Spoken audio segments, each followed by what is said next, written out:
에서 11장 13절부터 16절입니다. 이 사람들은 다 믿음을 따라 죽었으며 약속을 받지 못하였으되 그것들을 멀리서 보고 환영하며 또 땅에서는 외국인과 나그네로 증거하였으니 이같이 말하는 자들은 본향 찾는 것을 나타내미라. 저희가 나온 바 본향을 생각하였다면 돌아갈 기회가 있으려니와 저희가 이제는 더 나은 본향을 사모하니 곧 하늘에 있는 것이라. 그러므로 하나님이 저희 하나님이라 일컬음을 받으심을 부끄러워 아니하시고 저희를 위하여 한 성을 예비하셨느니라. 아멘. 옆 사람과 같이 한번 인사하겠습니다. 만나 뵙게 돼서 반갑습니다. 인사합니다. 다시요. 좋은 명절이 되시기 바랍니다. 라고 인사합니다. 명절이 되면 교회에서 목회하는 목사님들은 걱정이 많이 돼요. 이유는 여러 가지가 있지만 올해는 좀 시비가 엇갈리는 것 같아요. 사실은 이제 명절 기간 동안에 주일이 끼어 있으면 고향 교회에 내려가서 예배를 드리고 내가 자라고 성장한 곳에서 신앙을 생각하면서 좀 헌금 좀 많이 하고 돌아오시라 그런 부탁을 하는데 주일을 이렇게 먼저 지키게 돼서 부탁하기는 좀 부끄럽지만 그래도 고향에 가시면 고향 교회를 지키시는 목사님들을 찾아뵙고 덕담도 나누고 교회를 위해서 좀 헌신하셨으면 좋겠다 하는 부탁을 다시 한번 드립니다. 오늘은 말씀을 전하면서 제목을 고향 같은 우리 교회에 그랬어요.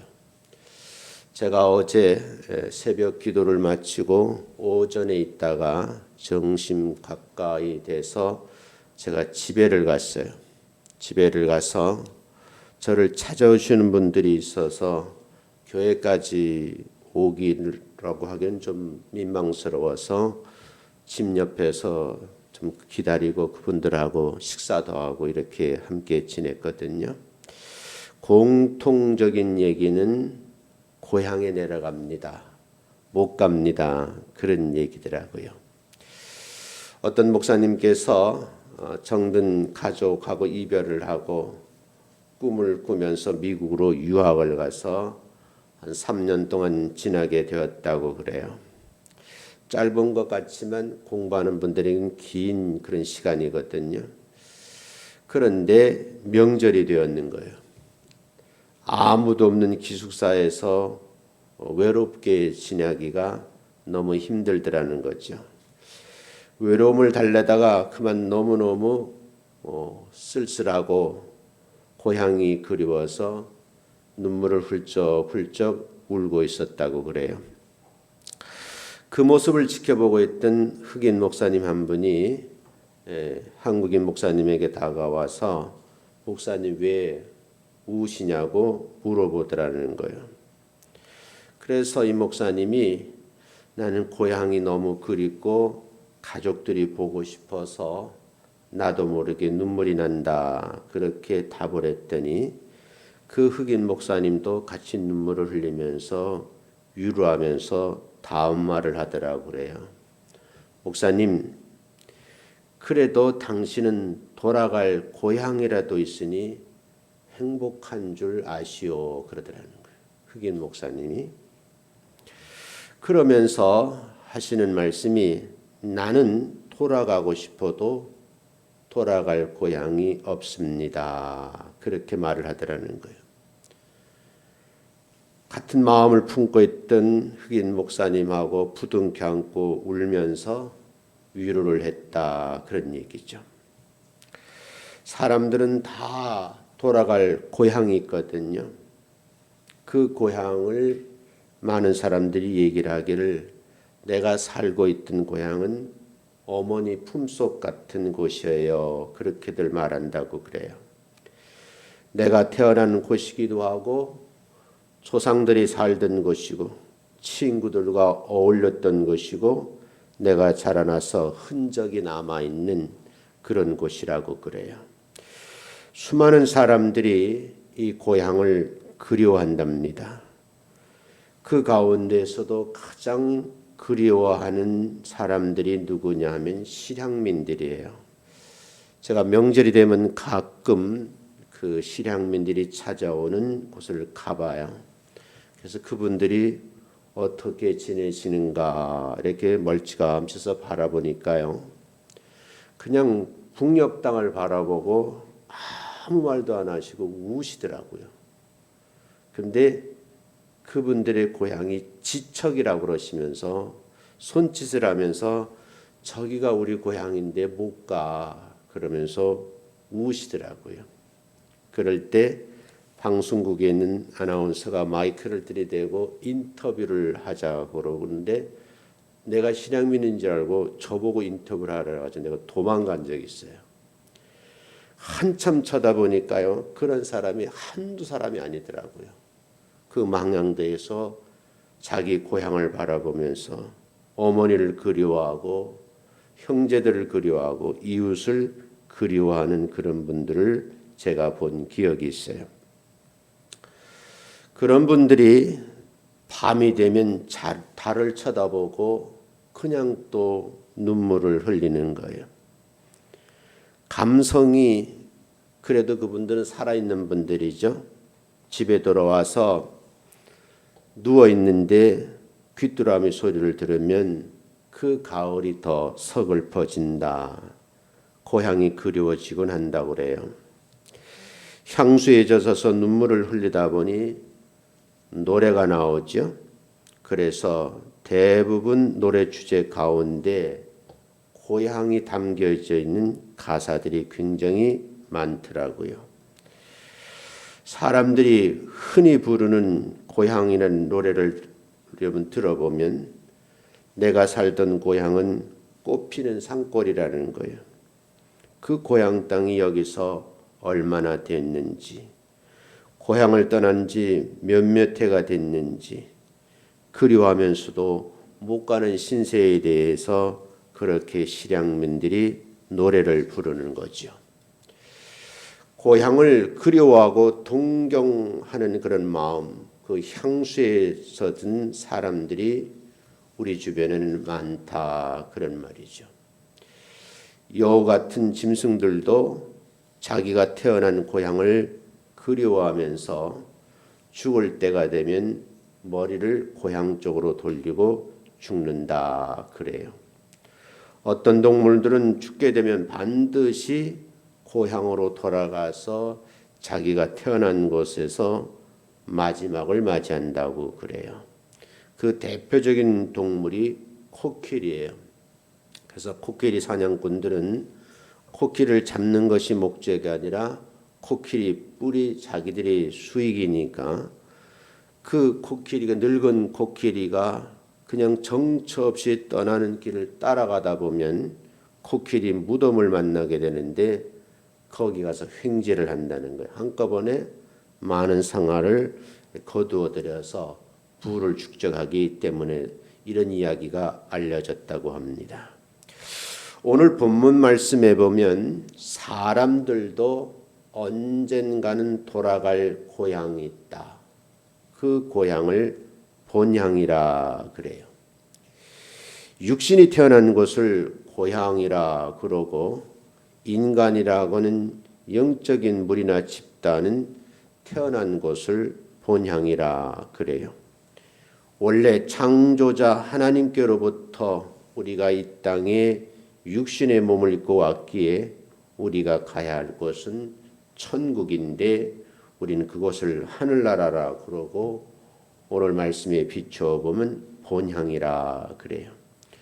언젠가는 내 아버지께서 계시는 하늘나라로 돌아갈 존재라는 것을 잊으시면 안 된다는 거예요. 바로 그 본향을 성경에서는 하늘나라라는 표현을 썼고 또 어떤 곳에서는 새하늘과 새 땅이라는 표현을 썼고 어떤 성경 구절에서는 내 아버지의 집이 그게 본향이다. 이런 말씀을 기록을 하고 있어요. 구약 시대의 믿음의 선진들은 그 본향으로 돌아갈 것이라는 믿음을 가지고 일평생 살았어요. 그리로 돌아가리라는 약속을 받지는 못했지만 그것을 멀리 보고 환영하면서 외국인과 나그네라는 칭호를 받으며 살게 되었다. 그래서 오늘 본문 13절에 보면 이 사람들은 그랬어요. 다 믿음을 따라 죽었다는 거예요. 근데 중요한 것은 약속받은 것을 얻지를 못했다. 그래서 그곳을 멀리서 바라보고 기뻐했고 이 지상에서 보면 믿음의 사람들은 타양 사람이요 나그네라는 그런 칭호를 붙이기에 불과하다. 그런 말을 남겨놨어요. 그들이 이렇게 생각한 것은 그들이 찾고 있던 고향이 우리가 말하는 육신의 고향이 아니고 영원한 하늘나라를 말하고 있는 거예요. 15절에 보면 만일 그들이 떠나온 곳을 고향으로 생각했다고 하면 그리로 돌아가면 되는데 문제는 실제로 그들이 갈망한 곳은 하늘에 있는 본향이라는 말을 지금 하고 있어요. 그래서 16절에서는 하나님께서는 그들이 자기들의 하나님이라고 부르는 것에 대해서 수치로 여기지 아니하시고 그들을 위해서 한 성을 마련했다. 그 말은 천국을 마련했다. 그런 뜻으로 여러분이 이해를 하시면 되는데 성경 공부를 하시다가 이분이 이해가 안 돼서 저에게 연락 왔어요. 여기서 말하는 약속을 받지 못했단 말이 무슨 말입니까? 물으셔서 제가 한참 동안 답을 했는데 히브리서 11장은 믿음장이라고 그러잖아요. 거기에 보면 믿음의 조상들이 언급되어 있어요. 그 조상들을 의미한다라는 표현을 제가 얘기를 드렸어요. 여기서 13절에서 이 사람들은 그러면 딱 한 사람 집으라면 아브라함을 말하는 것이고 복수로 졌으니까 사라까지 포함되어 있고 그 밑에 있는 에녹까지 쭉 하는 말씀을 여러분이 참고하시면 실제 도움이 되겠다 하는 말씀을 드립니다. 자, 오늘 이 본문 말씀을 통해서 하늘나라의 모양인 교회를 고향 같은 교회로 만드는 방법이 뭐가 있을까? 이 부분에 대해서 좀 말씀을 좀 나누려고 해요. 제가 오후에 사람들을 만나고 집에 들어와서 많은 생각을 했어요. 추석이 끼어 있는데 성도들이 이럴 때 고향 못 가시는 분들을 위해서 떡을 좀 만들어서 나눠주면 참 좋겠는데 문제는 먹는 건 나누어줘도 문제가 되니까 전화를 몇 번 들었다 놨다 하면서 권사님들 연락할까 떡을 좀 만들라 그럴까 그러다가 또 목사님 주책이라고 또 먹지도 말라는데 왜 만드시냐고 그럴까 봐 그냥 몇 번 망설이다가 그만 내가 손을 놨어요. 왜냐하면 고향을 못 가시는 분들이 계시더라고요. 그런 것을 보면서 그래도 교회가 그런 모습을 좀 보여줘야 되지 않을까 생각했는데 또 한 해를 미루게 됐는데 장로님들 다 기억하고 계시다. 내년 추석에는 풍성하게 송편을 뭐 우리가 직접 만드는 거 아니지만 사서라도 나누어 줬으면 좋겠다 하는 건 생각을 해봐요. 그런데 명절이 되면 늘 걱정되는 것이 있는데 그것이 뉴스에 떠오르는 많은 기사들이에요. 그 대표적인 기사의 내용이 교통사고. 그래서 많은 사람들이 고향을 찾아갔다가 돌아오다가 사고가 나서 자기의 생을 마치는 부모님에게 큰 아픔을 주었던 그런 사건들이 종종 기사화되더라고요.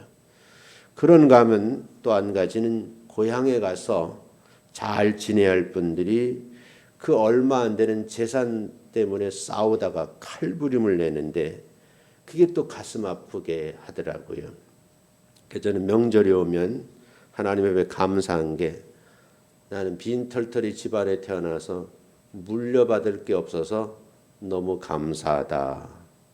그러고 있는데 우편물이 왔어요. 와 보니까 시골에 땅이 있는데 그 땅 세금 통지서가 제 앞으로 있어서 날라온 거. 할아버지가 저한테 주신 거거든요. 근데 그게 세금이 8천 얼마야. 동네 위에 산에 있는 땅이니까 밭인데 얼마 안 되니까 뭐 써먹지도 못하는 땅인데 옛날에 써먹었어요. 제가 우리 교회 질 때 농지를 옮기는데 자격증명서를 시골 떼어가지고 한번 옮긴 적이 있어요. 근데 그 세금 고지서 보니까 갑자기 내가 얼마 안 되는 거지만 나도 시골에 땅이 있는데 그런 생각이 들어서 또 한편으로 제가 웃었던 그런 기억이 있어요. 자, 이런 고향을 생각하면서 오늘 말씀을 좀 나누려고 하는데 그 교회가 고향 같은 교회가 되었으면 서로 화합하고 마음을 나누는 교회였으면 좋겠다 그런 생각을 해요. 고향이라는 말을만 들어도 괜히 마음이 설레고 기분이 좋잖아요. 언제나 정감이 서려 있는 것이고 추억이 남아 있는 것이죠. 성공했을 때 아니면 실패했을 때 마음속에 떠오르는 것이 그게 고향이랍니다. 언젠가 그리움이 있는 고향이라는 노래를 들으면 가슴이 울적할 때가 있잖아요. 근데 사실은 가보면 별것 없어요. 그냥 시골이에요. 부모님도 안 계시고 친구들도 다 이제는 도시로 나가고 없고 친척들도 다 떠나서 없는 그곳이에요. 그런데 왠지 모르게 평안한 것은 무슨 의미일까? 반겨주고 알아주고 대할 사람도 별로 없는데 또 갔다 오면 또 가고 싶은 곳, 그리워지는 곳이라는 거죠. 이런 말을 하면 요즘의 젊은 세대들은 이해를 못해요. 지금 우리 아들, 딸들은 그런 우리 세대와 같이 고향이라는 의미를 잘 모르더라고요. 여러분, 정말 우리는 배고픈 보릿고개를 넘을 때 봄이 되면 아직 익지 않은 보리싹을 훑어서 그 불에 태워서 그래서 주워 먹던 그런 생각이 나요. 그래서 흔적 안 내려고 옷을 들어가지고 양쪽을 이렇게 닦았는데 나 지금 옷에 검은 숯이 묻어 있어서 너 뭐 했니? 그러면 또 거짓말을 지어서 했던 그런 생각이 나기도 해요. 콩을 거슬려 먹기도 하고 남의 밭에 들어서 감자를 캐서 그래서 구워 먹던 그런 생각도 나기는 해요. 근데 여러분, 교회는 혼자 무슨 일을 하는 것은 아니죠. 여럿이 하나님이 주신 은사와 능력을 10분 발휘해서 공동체를 이루었던 시골 교회를 한번 떠올려 보시라는 거예요. 내가 못하는 것을 어르신들이 옆에서 하는 모습을 보면서 서로 웃으시면서 권사님, 집사님, 장로님 하면서 이야기를 나누면서 교회를 했던 그런 어르신들을 생각하면 우리가 배울 게 많지 않을까 그런 생각을 해보는 거예요. 그 옛날 고향에 살던 기억을 더듬어 보면 고향 사람들은 참으로 화합을 잘 했던 분들로 기억이 돼요. 명절이 되면 굳은 일 마다하지 아니하고 서로 일손을 돕는 분들이 참 많았던 그런 이제 생각이 나고요. 서로 일을 도와주다가 논두렁 밭두렁 사이에서 잠이 오면은 함께 앉아서 그렇게 환한 미소로 서로 나누어 먹는 모습이 지금도 눈가에 선하게 그려지는 거예요. 때로는 의견 충돌이 있어서 서로 이제 큰 소리 내는 모습도 봤는데 시골 어르신들은 그렇게 큰 소리를 내다가도 큰 양푼에다가 막걸리 한 잔 딱 드시고서는 그냥 서로 화해하세. 그리고 손을 내미는 그런 어른들도 저희들은 보고 자랐습니다. 그런 어르신들이 이제는 다 고인들이 되셨고 그런 어르신들이 80, 90, 100세가 되어서 이제는 몇 분 안 계시는 것도 저는 지켜봅니다. 자, 지금 여러분들이 보시기에 이런 시골 교회의 아름다운 정서가 있잖아요. 그 정서를 여러분 생각하면서 아하, 교회는 이래야 되겠구나 하는 그런 마음을 가지고 이 명절을 좀 잘 보내셨으면 좋겠다. 행여나 이웃들에게 무시하는 말, 험담하는 말, 아픔을 주는 그런 작은 행위로 말미암아서 서로에게 다시는 돌이킬 수 없는 그런 상처를 주고 받으시면 안 되겠다 하는 그런 이야기를 권면의 말씀으로 드려요. 남을 무시하지 않고 위하면서 성도들을 잘 돌보면서 먼저 믿은 성도들을 존경하고 신구 세 세대가 하나 되어서 오손도손 교회의 모습을 찾아가는 그런 명절이 되었으면 하는 그런 바람으로 첫 번째 말씀을 드리고요. 두 번째 말씀은 고향 같은 교회는 마음이 좀 따뜻해야 되겠다. 그런 말씀을 드리고 싶어요. 이 말씀을 함께 나누면서 뜨거운 것하고 따뜻한 것은 다르거든요. 사랑은 뜨겁게 해야 짝이 이루어지죠. 그런데 믿음도 뜨거워야 돼요. 성령 받은 사람이 뜨겁게 신앙생활하는 것처럼 뜨거워야 되죠. 그런데 인정, 정서, 마음은 따뜻해야 돼요. 냉정하지 않고요.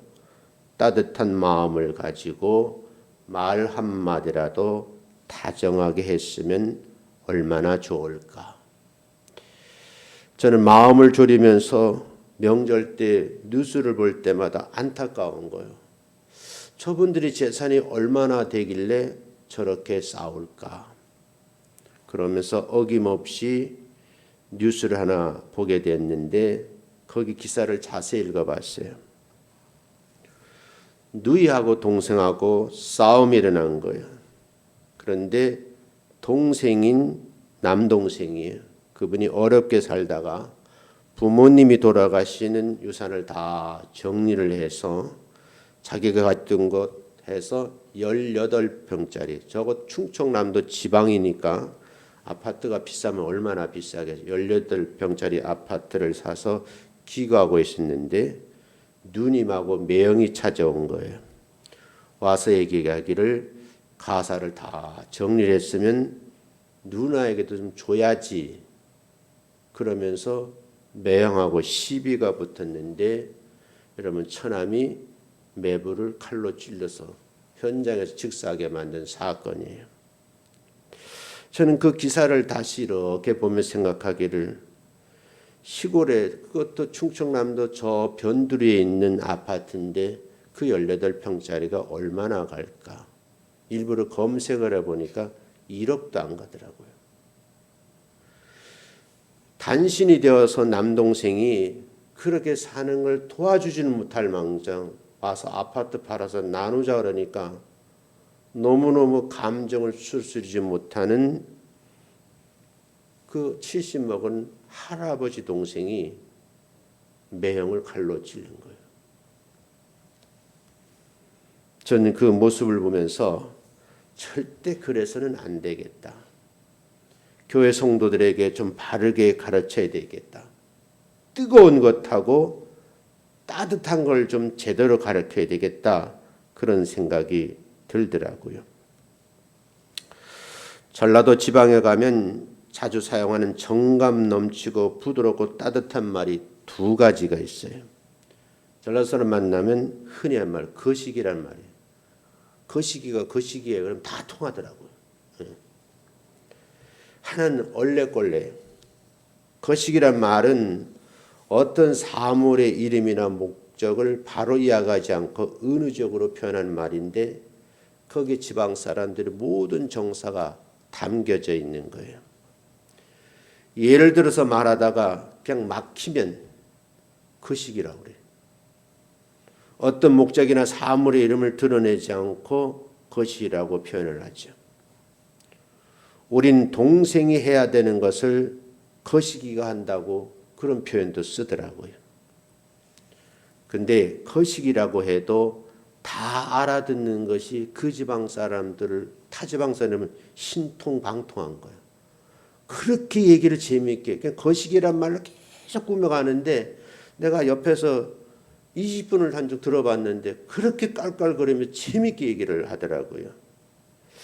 야, 이게 따뜻한 게 아닐까 그런 생각을 해봤어요. 그 다음엔 얼레꼴레라는 말인데 충청 사람은 그걸 얼라리꼴라리 그래요. 상대방의 실수나 수치를 직선적으로 표현하지 않고 간접적으로 표현하는 말이에요. 그래서 우리 어렸을 때 그런 모습을 얼러리꼴러리하고 흉보고 도망당했던 그런 기억이 있거든요. 그 예가 청년하고 가벼라는 청년하고 을이라는 처녀가 연애를 하다 들킨 거예요. 그런 후배들이 얼레꼴레라는 말을 쓰는 거예요. 근데 그걸 드러내면 그분들에게는 상처가 수치가 될 수 있으니까 그냥 그런 거 포장해서 하는 말이거든요. 지금은 시대가 변해서 연애하는 것은 부모님에게 효도하는 그런 이제 시기로 바꿨어요. 제가 어젯밤 교회 오기 전에 교회 와서 자야 되니까 오기 전에 아들하고 앉아 얘기를 했는데 아들이 그러는 거예요. 아빠, 요즘은 결혼할 수 없는 시대가 됐어.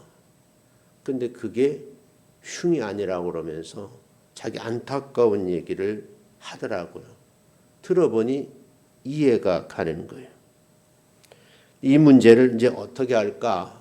그 나라님으로부터서 모든 연구하는 학자들, 우리 세대가 풀어야 할 일인데 정말 쉽게 풀 수 없는 그 난제 중에 난제인데 이게 저출산 고령화하고 연결이 되어 있어요. 어찌됐든 간에 여러분들이 명절을 보내시면서 고향에서 느꼈던 그 정서를 다시 불러와서 마음속에서 우러나는 말로 이웃 사람들을 좀 보듬었으면 좋겠다 하는 생각이에요.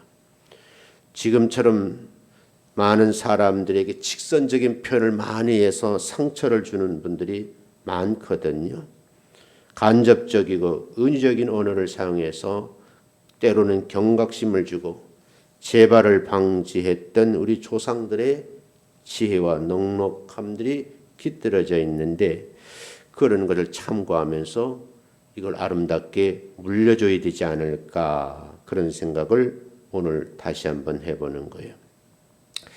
예전에는요 남자들이 모여있는 장소를 사랑방이라고 했어요.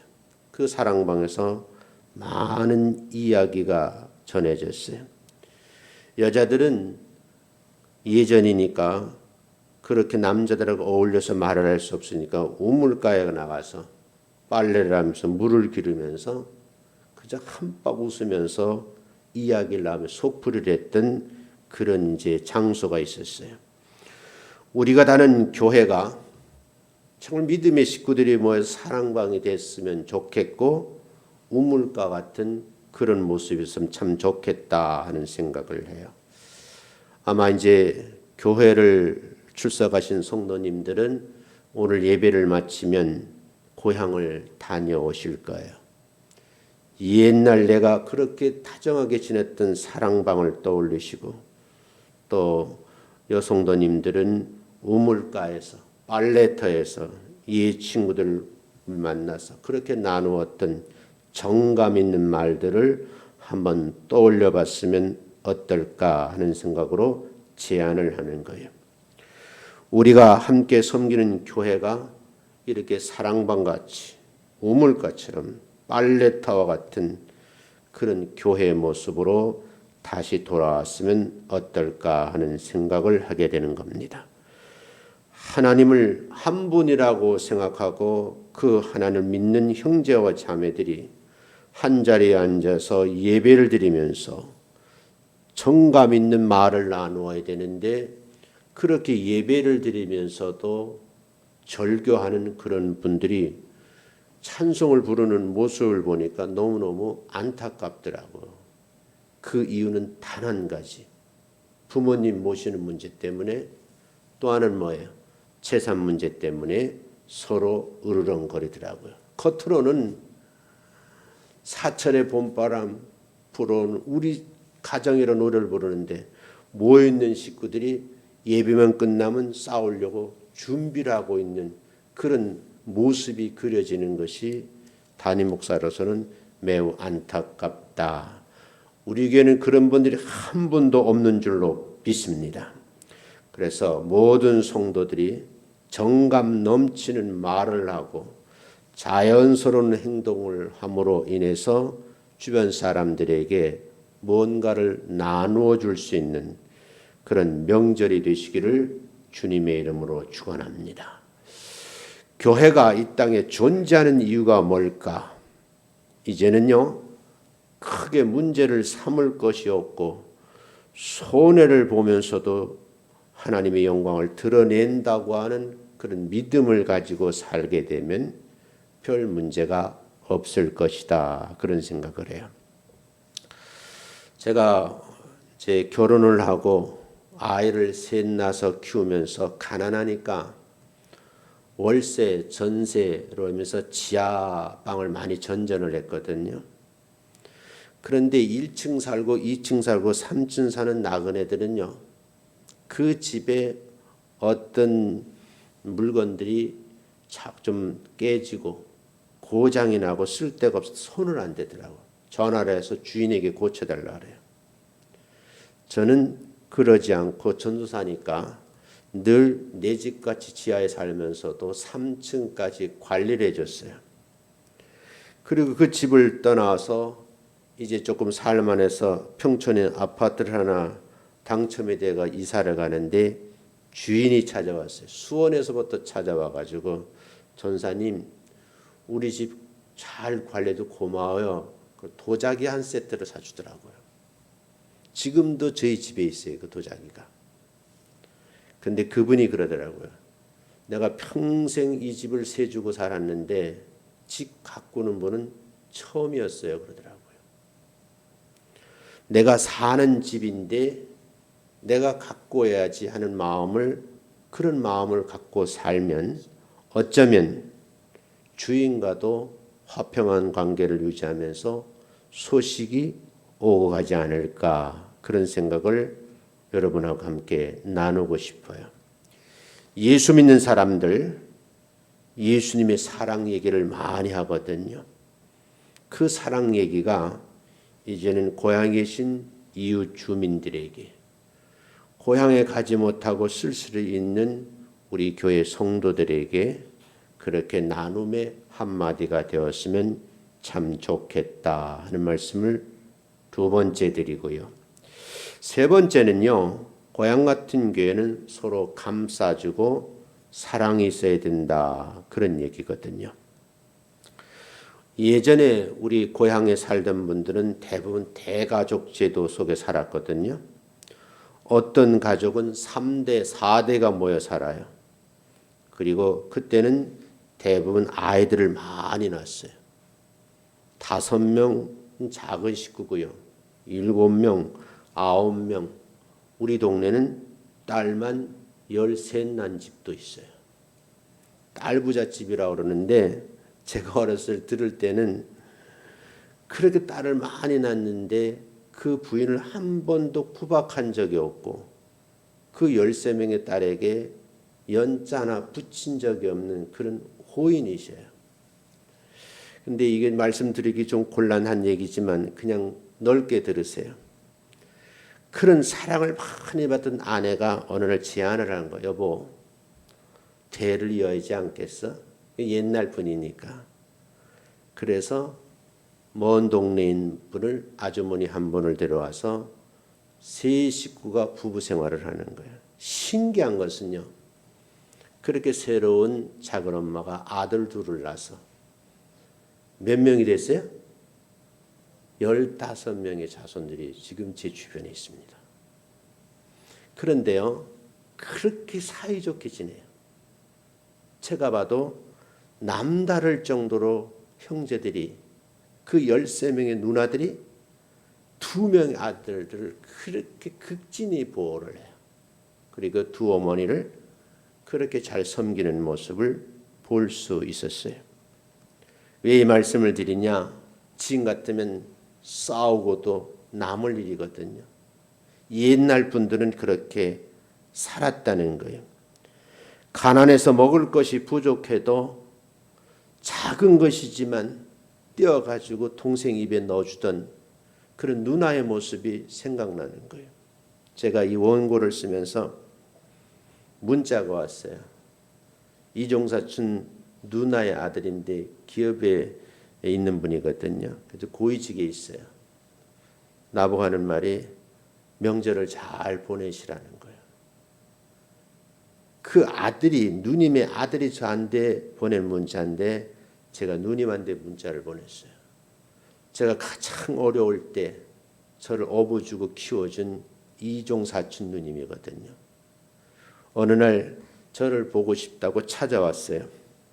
제가 온수역에 나가서 제가 맞이했는데 이제는 거의 70이 중반이 넘으시니 꼬부랑 할머니가 됐더라고. 역전에서 내려오시는 아들의 손을 잡고 내려오는데 내가 누나 그러니까 수영아 그러더라고. 내가 등을 들이대면서 내가 업어줄게. 내가 누님을 얻고선 식당까지 가서 안내하고 그 누님에게 식사 대접을 해 주었는데 그 누나 그래 네가 이렇게 잘 될 줄 알았어. 그렇게 말씀을 하시더라고요. 여러분 그분들이 진짜 사람 냄새 나는 삶을 사시는 분들이 아닐까 그런 생각을 해요. 우리 교회에서도 하나님을 아버지라고 믿는 성도들이 모여 있어요. 양의 머리인 목사님, 장로님, 권사님, 집사님들이 계시잖아요. 예수 중심으로 살려고 그러고 교역자를 극진히 생각하면서 위해주는 여러분들을 생각하면서 이분들을 위해서 내가 평생 목회한 것이 정말 행복하구나 그런 생각을 해보는 거예요. 권사님들 중에는 뭐 햇살을 구해다 저거 주는데 내가 집에 가서 아무도 없길래 내가 퍼가지고 밥을 지어 먹어봐. 내가 밥 잘하거든요. 근데 고맙더라고 그렇게.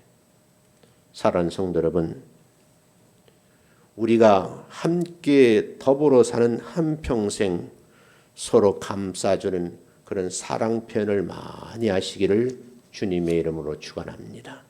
우리 모두 형제요 자매라고 말을 해요.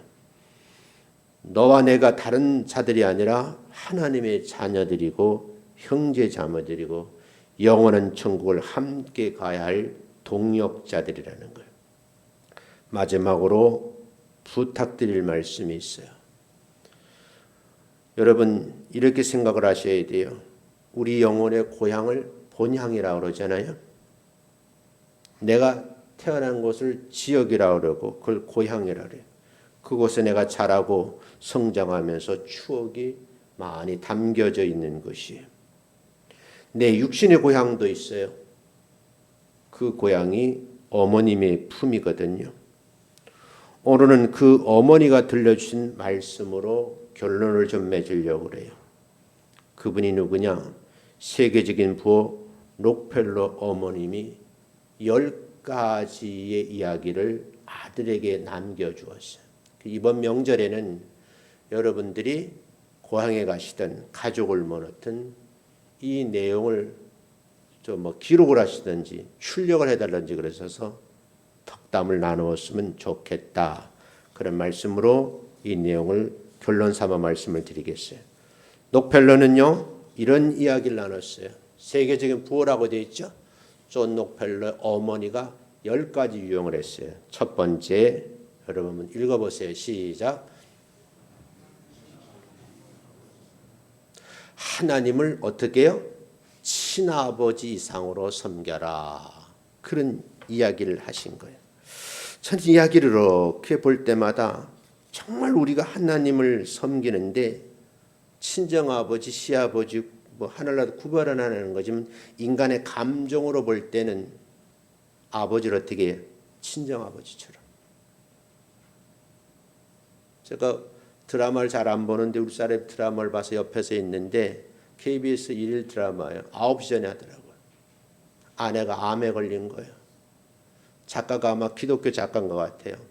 조그만 개척교회인데 그 안에서 남편이 아내를 위해서 정말 절규하듯이 기도하는 내용이 담겨져 있는데 가슴이 먹먹해지더라고요.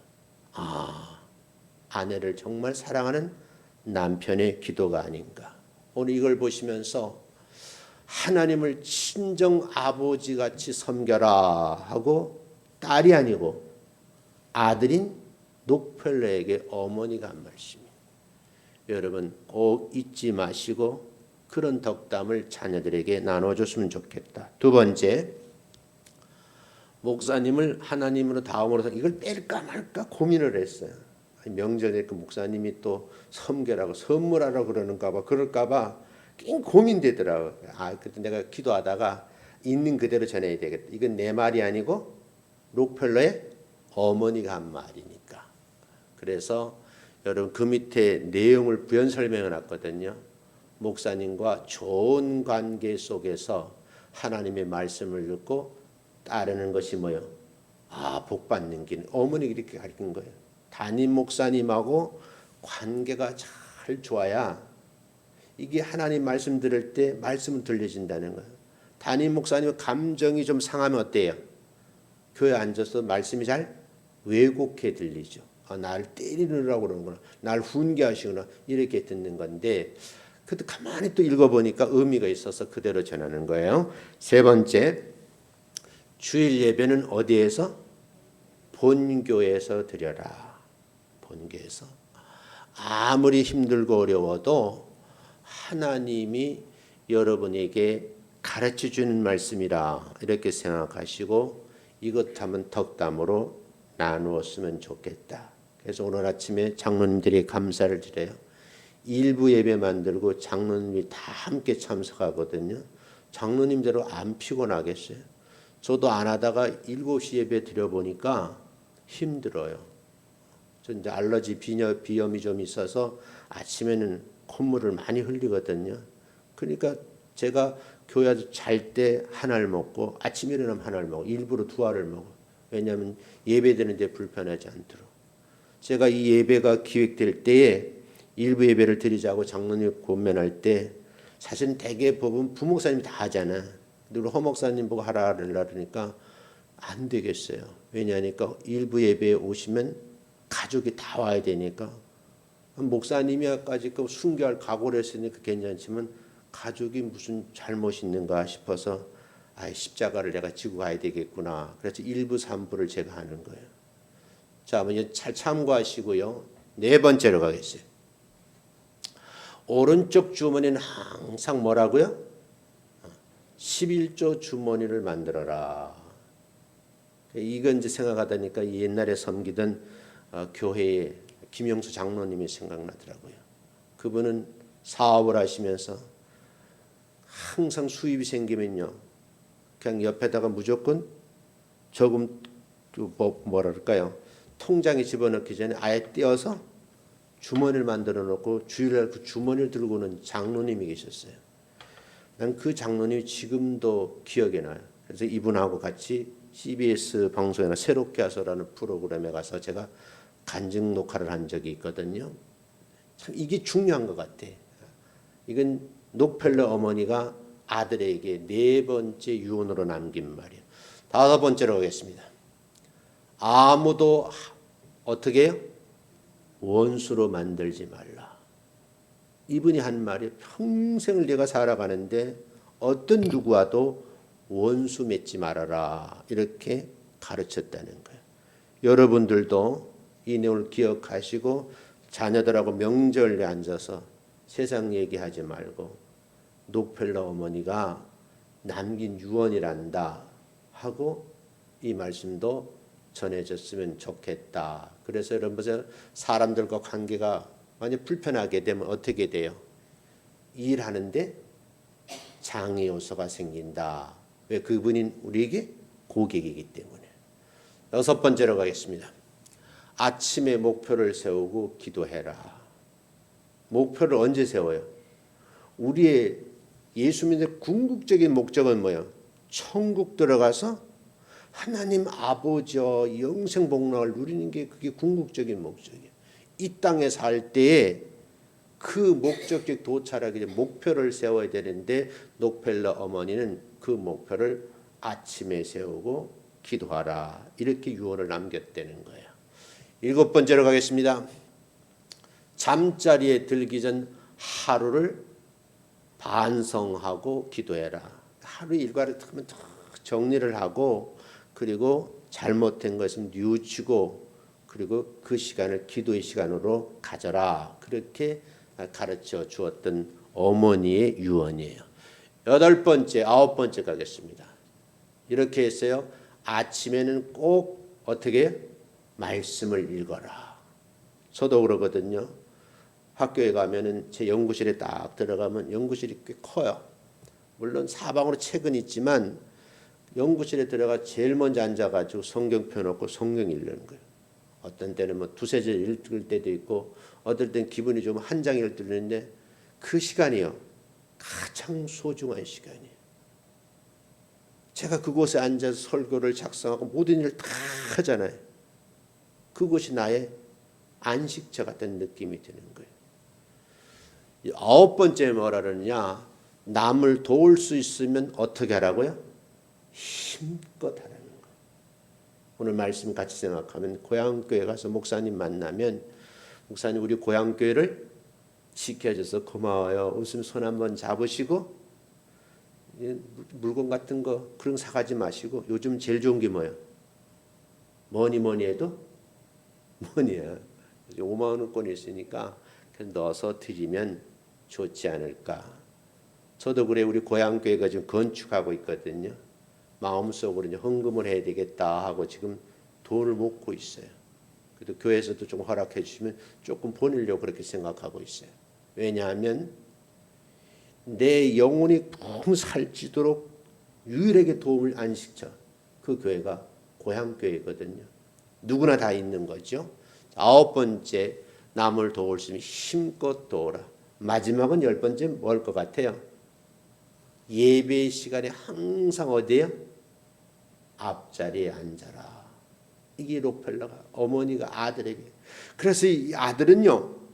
세계적인 부호가 되었지만 반드시 주일날 되면 어떻게 해요? 일찍 교회 오고 맨 앞자리에 앉아서 평생을 예배 드렸다는 거예요. 그런데 그의 자서전에 의하면 어머니의 유언을 지키려고 정말 몸부림쳤는데 물질적인 부는 뭐예요? 상상할 수 없을 정도로 그렇게 평생을 살다가 가신 분이라는 거예요. 오늘 결론적으로 말씀드리는데 이런 10가지를 가지고 여러분이 명제를 좀 가족이 남아서 좀 덕담을 나누시기 바라고, 만약에 이 글이 필요하시다 그러면 우리 허 목사님 좀 워딩을 해서 단톡방에 올려주면 여러분 출력도 받을 수 있고, 요즘은 출력하기 힘드니까 스마트폰을 보고 그렇게 이야기를 나눴으면 좋겠다 그 생각합니다. 기도하겠습니다.